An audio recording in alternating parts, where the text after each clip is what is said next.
তো গাইস আসসালামু আলাইকুম। আজকে আমি বানাবো রসুনের আচার।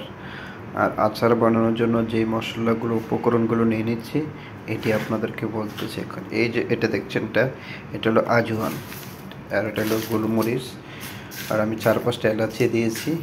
আর এখানে দেখতে পাচ্ছেন মেথি দিয়েছি, এখানে শাহি জিরা দিয়েছি, তারপরে এখানে দিয়েছি ধনিয়া, এখানে আমি দিয়েছি গোলমরিচ, লং, আর এখানে আমি দিয়েছি কালি জিরা। ঠিক আছে, এই যে আমার এই উপকরণগুলো, আমি এটাকে সতাই করবো এখন, হালকা করে ফ্রাই করে নেব।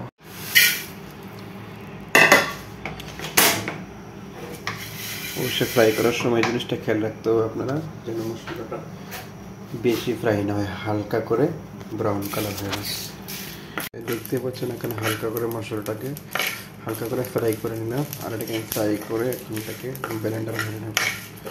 হালকা সব মশলাগুলো বেশি ফ্রাই করবেন না, আবার কালো হলে বেশি। সো গাইস দেখতে পাচ্ছেন আমি যে মশলাগুলো ফ্রাই করেছি এটাকে ব্লেন্ডার করে নেব, হালকা করে রেখে দেবো, বাকিগুলো ব্লেন্ডার করে নেব। তো গাইস দেখতে পাচ্ছেন রসুনগুলো হয়ে গেছে, রসুনগুলো সুন্দর করে আচারের জন্য দিয়ে দিলাম। আর দেখতে পাচ্ছেন আমি হালকা করে তেলের মধ্যে রসুনটাকে আর একটু তেল দিয়ে দেবো। তেলটা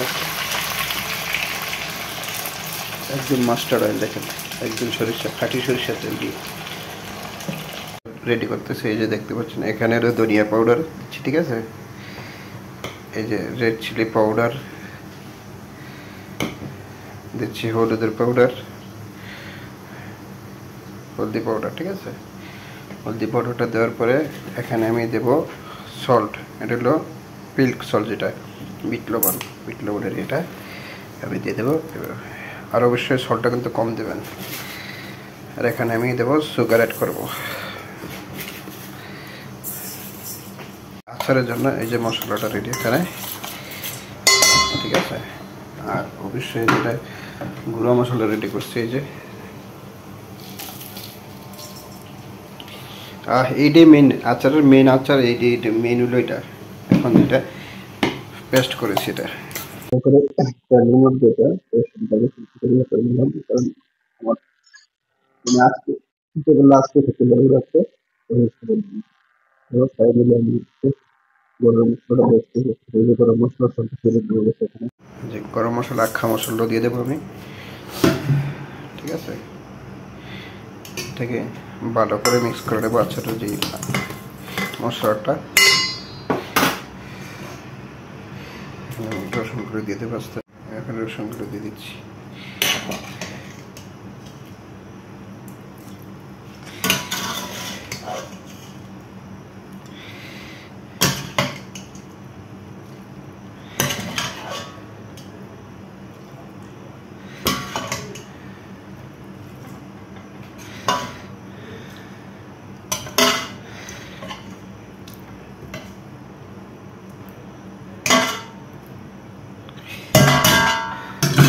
এই যে এখানে দিয়ে আমি এটাকে আস্তে আস্তে করে এভাবে দিয়ে দেবো।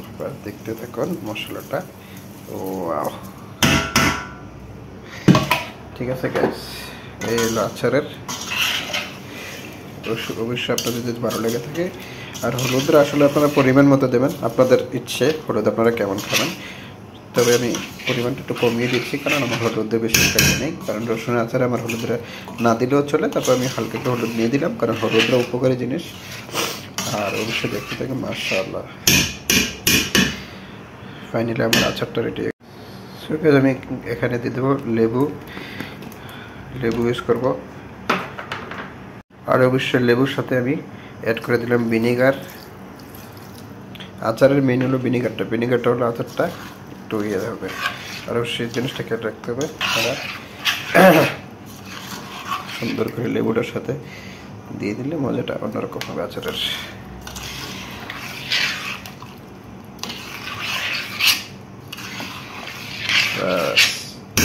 আচার ফাইনালি আমার রসুনের আচারটা রেডি হয়ে গেল, কালকের জন্য খাবেন ইনশাআল্লাহ।